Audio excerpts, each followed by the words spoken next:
I am praying that we will be able to finish the second chapter of the Arcana before I have to leave for Jujutsu. Or else I will have to try and find a way to replay this entire chapter. So, off we go. I've seen many strange things as a magician's apprentice, but the events of this night were as strangest yet. Seeking a moment's rest, I go upstairs to lie down and slip away, lost in a dream. The sky is no more than a slim green line along the endless horizon. That doesn't look green, that looks purple. Azure sits beside me on the back of a strange beast. Where are we? Dark clouds bear down all around the landscape of a shifting sea of rust-colored sand. Ahead is a road of perfect black stone. Far enough from home, I think. Far enough for what?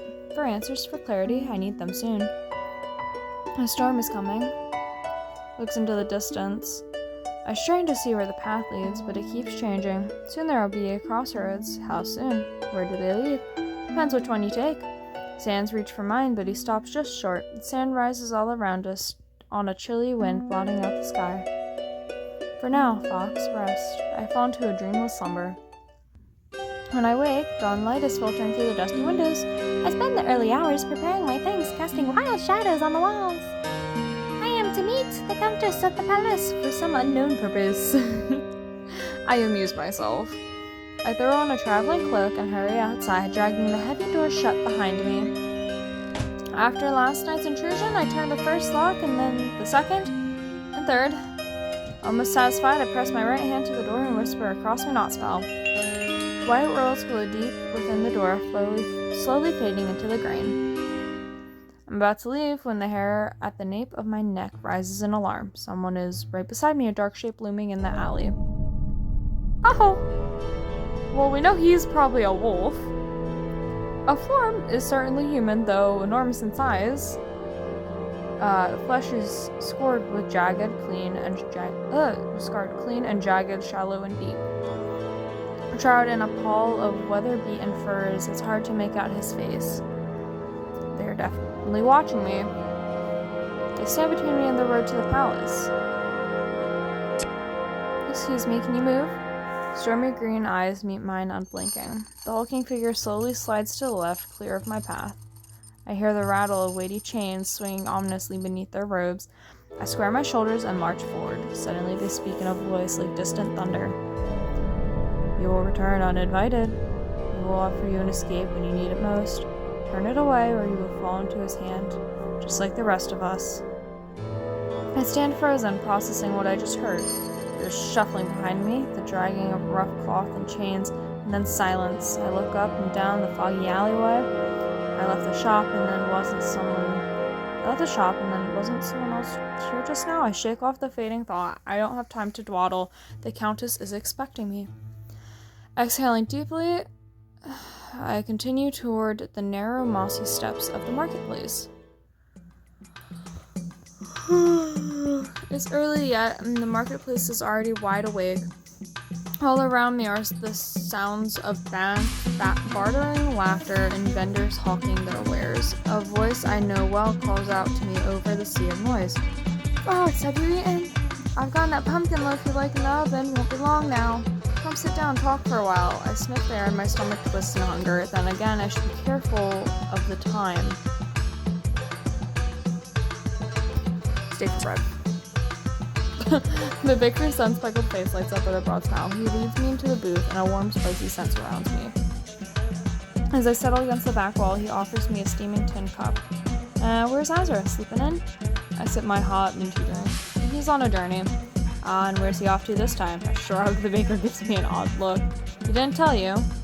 I look down at my cup, watching steam curl and twist as it rises. He was acting strange.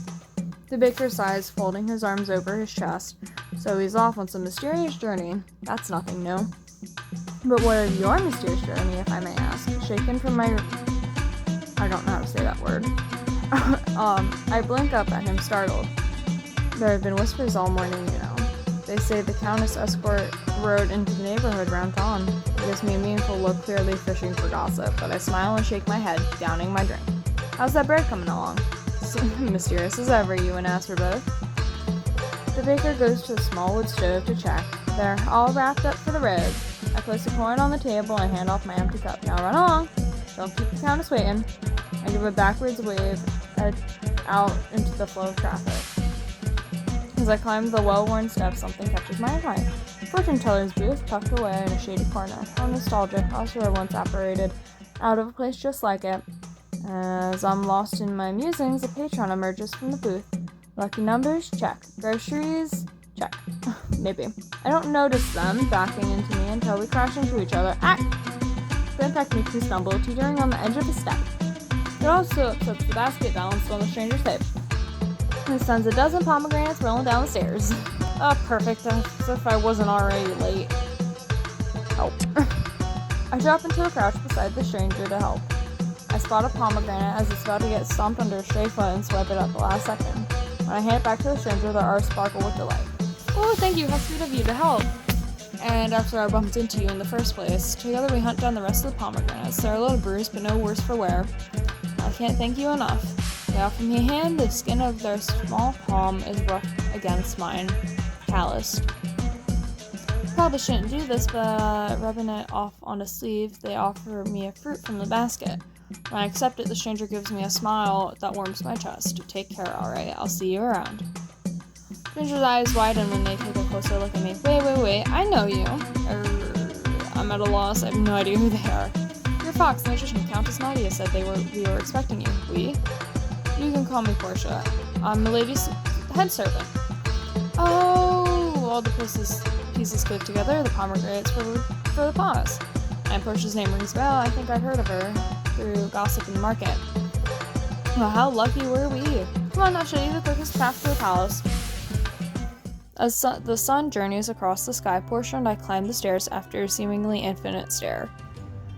The higher we ascend, the fewer travelers we encounter along the way. By the time we reach the top, I can barely walk. Though Portia seems as energetic as ever, she pauses to let me catch my breath. I'm glad you're here.